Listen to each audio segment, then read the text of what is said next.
I'm Kirsten from Generation Atomic here with John Ahlberg of Kärnfull. Hi, I'm John, co-founder of Kärnfull from Sweden. We're a nuclear energy electricity supplier business as well as an SMR project developer company. So good to be with you.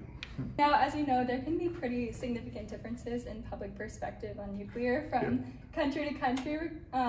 So can you explain what the nuclear climate is like in Sweden? Yeah, I can, and I'm very happy to say that it's gone from really bad to today incredibly good. I mean, I think the approval rating now for maintaining the existing ones and building new ones is above 70% in the general public. There was another poll today showing that exact same number, and it's gone up from 20%, in 2018. So well, I guess it's part of everything happening right now. Kärnfull, of course, has some role, Sweden locally, but in general terms, people are concerned about the security of supply, and also they want clean air and clean energy. So what about other green energy sources besides nuclear? Are these treated differently? Well, I mean, they have been historically, of course. In Sweden, we have a good mix. The whole electricity system has been decarbonized ever since the 70s. We have about 1/3 hydropower, 1/3 nuclear power, and 1/3 variable wind power. And I think, they're all been seen as the better ones, if you like, hydro and wind, whereas nuclear has been perceived as a need to have, but being phased out over time. But in this new kind of paradigm shift, and we're seeing that we're going to go from 130 terawatt hours per year to 350 terawatt hours per year. Everyone understands we need a lot of electricity, and the hydropower, you can't really scale it anymore. So what happens then is you can't fill that cake, if you like, of electricity with only wind power and solar. We don't have much sun in Västra Götalands land, so it's going to be nuclear. So it's probably we're looking at 2050. We're probably going to have about 50% nuclear. Wow.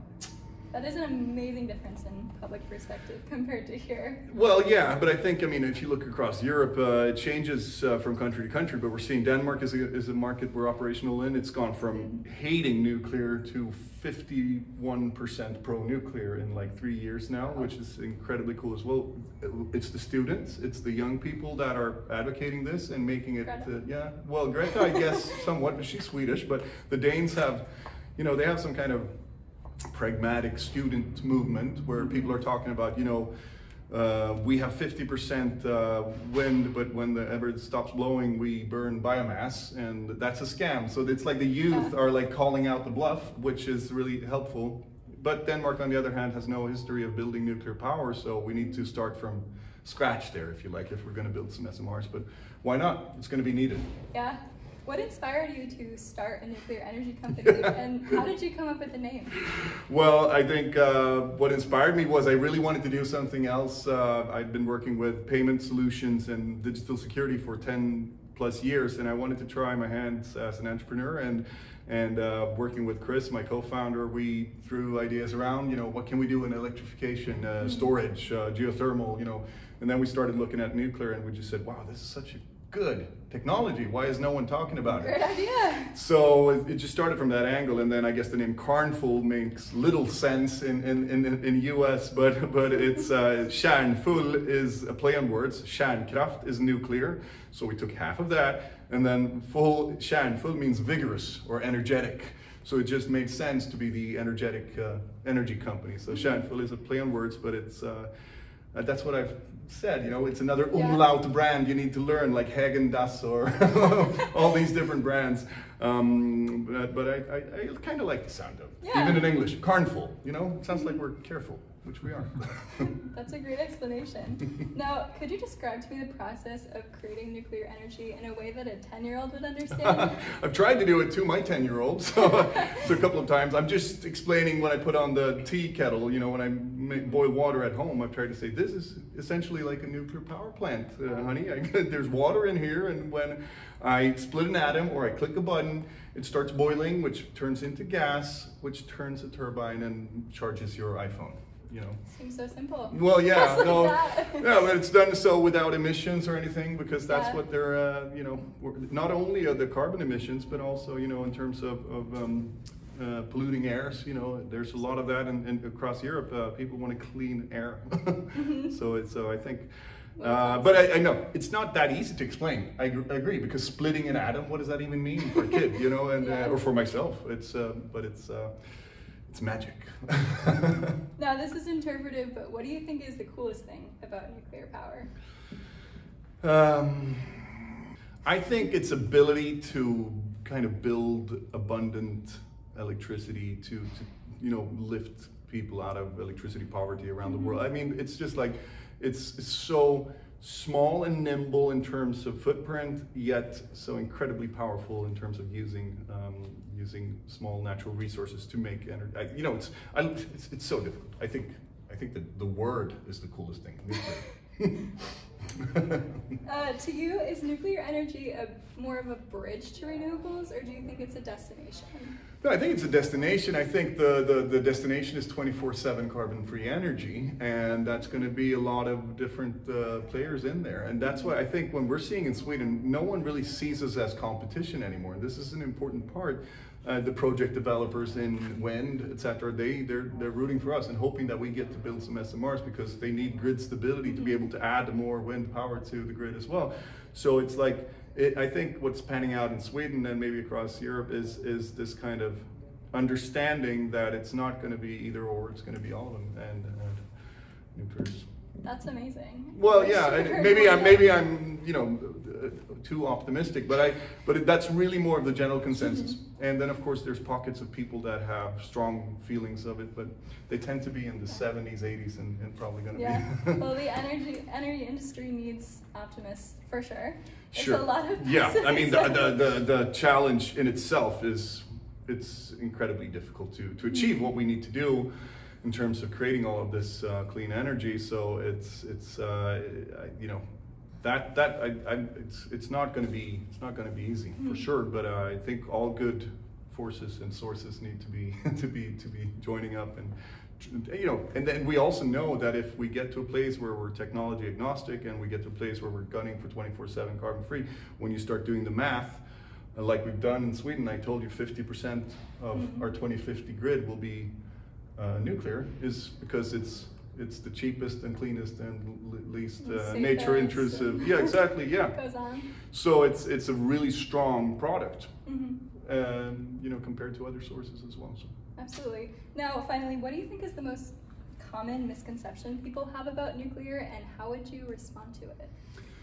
That it's inherently expensive, I think. Now, I mean, we've moved away from the safety issues. Now it's like, it takes a long time and it's so expensive. And I think, you know, that's up to us and every other player to show that that's not necessarily the case. But it's also built on the misconception that levelized cost of electricity is a relevant measure, because that doesn't take into consideration that my kilowatt hour can be produced at any time, whereas other kilowatt hours you need to wait for the right wind to blow, etc. So there's a misconception in terms of price and timelines. I mean, the average building time of a nuclear power plant in the world is like 7-8 years. We've had a few outliers, Vogel and etc. But it's I think that's mostly what we get now. You know, it's a fair point, but we haven't been building nuclear for many years, so this is the time to shine. The more you do it, the easier it gets. Exactly. Can you tell me about green certificates? Well, sure. I mean, green certificates is a bit of an issue, because it kind of greenwashes people's household electricity consumption or companies. If you can use whatever electricity is produced, coal power in Germany, to charge your car, but then you go and buy a certificate from Norway for hydropower and you claim that you use that, you don't take into consideration that the coal power that you used, that kilowatt hour that you used, now is ending up in Norway instead, because it's a zero-sum game. And this is the issues in Sweden and in Europe. It's called guarantees of origin. So when I use a kilowatt hour of electricity, my electricity supplier, like Kärnfull, goes and buys a certificate and then annihilates it, destroys it, and says that's been consumed now in that certificate. But it's a separate market. There's no real connection between the real world in terms of time, in terms of closeliness to where you actually consume the power. So in Sweden, we have this very famous situation where people are using 100% solar tariffs in Sweden, where the sun doesn't shine, and instead they go and buy 16-month-old certificates from Italy that's been consumed far away. So it's a greenwashing instrument that needs to be updated for the modern age, and I think that's happening on the European Union level. So they could be powerful, they could be good, done right, but you'd probably need blockchain and 24-hour maximum timelines, etc. I think it's moving in that direction. But as of today, it's a shitty tool because it kind of builds up the perception that you're clean when you're not. And that's what we decided to kind of use in our favor by buying certificates from nuclear plants and providing our customers with that, using the same tool, but also pointing out the fact that it's not real. It's just a separate financial product. Do you think these certificates can disproportionately impact disadvantaged communities? Well, yes, I guess it could. I mean, they have a. I mean, if you think you're doing better than you actually are, someone else is going to be using that dirty power. So it's sure. I mean, it needs to be democratized, if you like, and I think that's still waiting to happen. If we hadn't gone down this route of RECs or green certificates, then people would be faced with reality instead, and that would have probably been a better starting point, although probably making the wealthy companies feel much less happy about their 100% renewable profile.